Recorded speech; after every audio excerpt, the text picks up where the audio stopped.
श्लोक 14वा. दैवी हेषा गुणमयी मम माया दुरत्यया मामेव ये प्रपद्यन्ते मायामेतांतरन्ति ते. अर्थ, या माझ्या म्हणजे परमेश्वराचे त्रिगुणात्मक दैवी मायेचे अतिक्रमण करणे म्हणजे तिला ओलांडून पलीकडे जाणे अत्यंत कठीण आहे. जे मलाच ईश्वराला सर्वस्वी शरण येतात तेच ही माया तरून जातात. विवरण. वरील श्लोकात माणूस मोहित कसा होतो ते सांगितले आहे. हे जग कृष्ण परमात्म्याला का जाणत नाही त्याचे कारण या श्लोकात भगवंत सांगत आहेत. जगाच्या या मोहाला ही मायाच कारण आहे. माया ही दैवी आहे. या दैवी शब्दात दिव हा मूळ शब्द आहे आणि त्याचा अर्थ तेज असा आहे. जे तेजोमय आहे ते ईश्वराचे रूप आहे. ते देव आहे. ते देवाचे दैवी. त्यामुळे ही दैवी माया म्हणजेच पराक्रमी व तेजस्वी अशी आहे. शिवाय ती गुणमयी सुद्धा आहे. ती 3 गुणांनी बनलेली आहे आणि म्हणूनच ती अत्यंत दुस्तर अशीच आहे. त्या मायेच्या घोटाळ्याला ओलांडून सुखरूपपणे पलीकडे जाणे अगदीच कठीण आहे. सारे जग या माया नदीच्या प्रवाहात गटांगळ्या खात राहत असते. या माया नदीमध्ये काय काय आहे त्याचे वर्णन ज्ञानदेवांनी केलेले आहे आणि मी ते तुम्हाला अगदी थोडक्यात इथे सांगायचा प्रयत्न करत आहे. तर ज्ञानदेव असे म्हणतात की ती सर्वप्रथम संकल्परूपी पाण्याची उसळी मारते.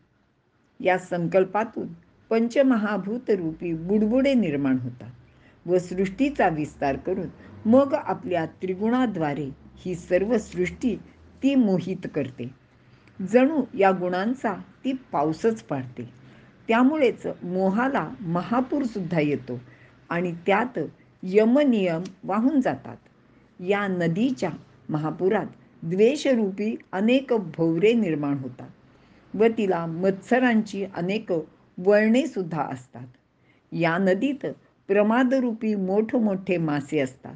प्रपंचरूपी वळणाने वाहत असतानाच तिला कर्माचा पूर येतो आणि या पुराचे पाण्यात सुखदुःखाचा कचरा सुद्धा तरंगायला लागतो. त्यातच अहंकाराच्या मोठमोठ्या चिळकांड्या उडत असून त्यावर विद्या, धन व सामर्थ्य यांच्या उकळ्या सुद्धा येतात व विषयांच्या लाटा उसळतात. येथे जन्ममृत्यूरूपी उदय व अस्त होत असतात. म्हणजेच इथे सातत्याने जन्म आणि मृत्यू होत असतात.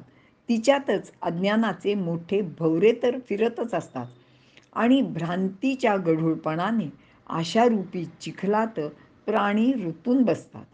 अशी ही माया नदी अत्यंत घातक अशीच आहे. हिच्या पाण्याचा जोर इतका मोठा आहे की त्यातून तरून जाणे सहसा कोणालाच शक्य होत नाही. कारण यातून तरून जाण्याचे जे जे म्हणून कोणी उपाय करायला बघते ते सर्व त्यांच्यासाठी अपायच ठरतात. काही ज्ञानी बुद्धिमान लोक आपल्या बुद्धीचे बळावर ही माया नदी तरून जाण्याचा प्रयत्न करतात आणि अशावेळी नेमके कोणाला शहाणपणाचे डोहातच ती गिळून टाकते. अनेकांनी वेदांचा आश्रय घेण्याचा सुद्धा प्रयत्न केला आहे. त्यांनी वेदवचनांची सांगड सुद्धा घातली, पण बरोबर अहंकाराचा मोठा दगड घेतल्याने ते गर्वरूपी माशांच्या पोटातच गेले. काही लोक मदनाचे नादी लागले आणि त्यांना विषयरूपी मगरीने गिळून टाकले. अशा रीतीने अनेक लोक मोह, क्रोध, मद, मत्सर इत्यादी षड्रिपूंचे गराड्यात सापडले व ते जन्ममृत्यूंच्या फेऱ्यात सातत्याने फिरत राहिले. अशी ही दुस्तर माया नदी कोणाला तरून जाता येत नाही. पण असे असले तरी काही अगदी थोडे लोक ही दुस्तर माया नदी ओलांडून पलीकडे म्हणजे परब्रह्मपदी जातात. आता हे लोक कोण आहेत? त्यांना हे एवढे अवघड गोष्ट कशी काय जमू शकते?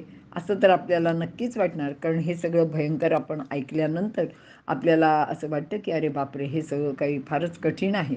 पण इथं भगवंत सांगतायत की हे जरी तुम्हाला वरवर कठीण वाटलं तरी ते फारसं कठीण नाही आहे, कारण त्याच्यावरचा उपायसुद्धा भगवंत आपल्याला सांगतायत.